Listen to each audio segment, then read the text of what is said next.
নমস্কার বন্ধুরা, আপনারা দেখছেন সরকারি সংবাদ ইউটিউব চ্যানেল। বন্ধুরা, যেটা আশঙ্কা করেছিলাম সেটাই হতে চলেছে। হ্যাঁ বন্ধুরা, সারা রাজ্য জুড়ে চালু হতে চলেছে কড়া লকডাউন।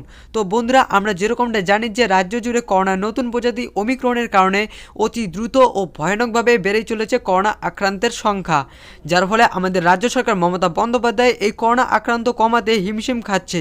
আর তার জন্যই বন্ধুরা, এই করোনা আক্রান্ত কমানোর জন্য আমাদের মমতা সরকার ও মোদী সরকার একটি ভার্চুয়াল মিটিং করলেন। তো বন্ধুরা, আমাদের মমতা সরকার ও মোদী সরকারের এই ভার্চুয়াল মিটিং এর মাধ্যমে কি আমাদের রাজ্যে লকডাউন হতে চলেছে নাকি আরো কড়া বিধিনিষেধ হতে চলেছে, তা সব আমি আপনাদের এই ভিডিওর মাধ্যমে আপনাদের বিস্তারিতভাবে জানিয়ে দেব। তো বন্ধুরা, আপনারা ভিডিওটি অবশ্যই সম্পূর্ণ দেখবেন। বন্ধুরা, লকডাউনের সম্বন্ধে কি বলা হয়েছে তার আগে বন্ধুরা আসুন এবার আমরা দেখে নেই যে পশ্চিমবঙ্গের সবথেকে খারাপ অবস্থা কোথায় রয়েছে।